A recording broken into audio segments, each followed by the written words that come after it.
TNPSC group 2ஓட hall ticket விட்டுருக்காங்க. அதை எப்படி நம்ம செல்ஃபோன்லேயே வந்து டவுன்லோட் பண்ணலான்ற பார்க்கலாம். மொபைலில் உள்ள குரோம் ஆப் ஓப்பன் பண்ணி tnpsc.gov.in அப்படின்றத கிளிக் பண்ணி உள்ளே போனோம் அப்படின்னா ஹால் டிக்கெட் டவுன்லோட் அப்படின்றதுக்கு அதை கிளிக் பண்ணி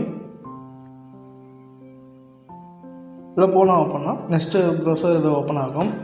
ஆல்ரெடி நம்ம வந்து டிஎன்பிசியில் அப்ளை பண்ணுறதுக்கு முன்னாடியே வந்து நம்ம அதுக்கான யூசர் நேம் பாஸ்வேர்டு நம்ம வந்து வச்சு தான் அப்ளை பண்ணியிருப்போம். அதை கொடுத்து நம்ம வந்து உள்ளே போனோம் அப்படின்னா